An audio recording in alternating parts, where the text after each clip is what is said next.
How did they do it? Number one, and this has been number one, I think, for several years, Gina, correct me if I'm wrong, it's raising billing rates. 86% said they retained profitability levels through raising billing rates, which was up from 2014, 74%. Another interesting note is, and I think, was this in the city survey where they were saying that Pennsylvania firms weren't raising their rates as much? Every survey always says that they just don't raise them enough. So think about that. I mean, that's an interesting thing. I mean, Pennsylvania firms based on this survey and other data, have fared fairly well.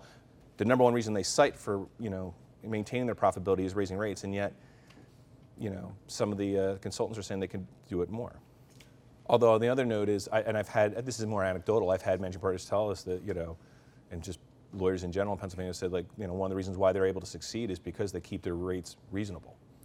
And GCs will tell you that, now whether it, if they apply it to the Wall Street firms, I don't know, but they will generally grouse about the constant increases and how they will hammer back, and they won't go along with just the standard, annual jack up in rates. But raising biller rates remains the number one reason they've retained profitability. Another one that's always very popular and always scores well is switch practice focus to higher demand areas. 24% cited this as a way to maintain profitability, which is interesting. It's down from 30% in 2014. And that's actually the lowest, number in years. As you can see, typically it's always been, closer to the 30s. And I don't know what's driving, one of the unfortunate things about this sometimes with the survey is we have follow-up questions, there's not necessarily an easy way to do it. And sometimes we look to explore that in North articles, and that's something we may explore in the coming months. I'd like to know, one question I have is, and maybe this is something you guys can offer some perspective on, is when firms do that, how successful is it?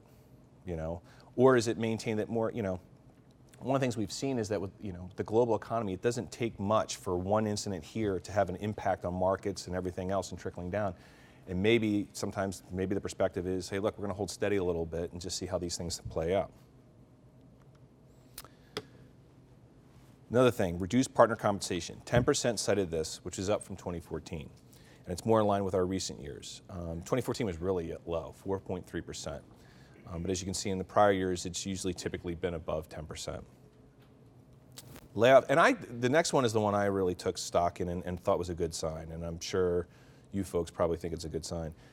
Only 3% said they laid off support staff, and that's way down from recent years. And it's also something that's constantly been hovering. I don't think it's ever going to be, I don't think any of us are ever going to operate in the near future without the threat of layoffs as always being a possibility.